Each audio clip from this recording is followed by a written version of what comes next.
Junior NTR నటించిన 'temper' movie ఎన్నేసి sensations సృష్టించిందో తెలిసిందే. ఎన్టీఆర్‌ను hit పట్టాలెక్కించిన movie 'temper'.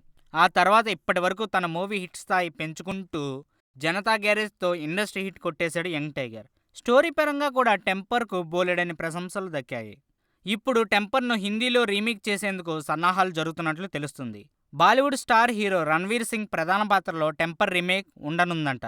Rohit Shetty ఈ చిత్రాన్ని డైరెక్ట్ చేయనున్నాడని అంటున్నారు. ఇప్పటికే 'టెంపర్' ప్రొడ్యూసర్ బండ్ల గణేష్తో బాలీవుడ్ మేకర్స్ చర్చలు జరుపుతున్నట్లు తెలుస్తుంది. 'నిర్భయ' ఎపిసోడ్ను థీమ్గా తీసుకుని రాసుకున్న ఈ స్టోరీ దేశవ్యాప్తంగా ఏ నేటివిటీకైనా సరిపోతుందనే టాక్ ఉంది. దర్శకుడు రోహిత్ శెట్టి ప్రస్తుతం 'గోల్మాల్ 4'ను పూర్తి చేసే పనిలో ఉన్నాడు. ఇటు రణ్వీర్ సింగ్ కూడా 'పద్మావతి'లో కీలక పాత్రతో ఆకట్టుకోబోతున్నాడు. ఈ ఏడాది ద్వితీయార్ధంలో 'టెంపర్' రీమేక్ సెట్స్ పైకి వెళ్లే అవకాశాలున్నాయని తెలుస్తుంది.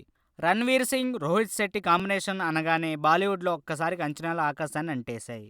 చూద్దాం, కరప్టెడ్ పోలీస్ ఆఫీసర్గా ఎన్టీఆర్ మెప్పించినట్టుగా అక్కడ రణ్వీర్ మెప్పిస్తాడో లేదో చూద్దాం మరి. ఈ వీడియో మీకు నచ్చినట్లయితే సబ్స్క్రైబ్ చేయండి. ఫిలిమి స్టార్స్ బోలెడంత న్యూస్ బోల్డ్గా.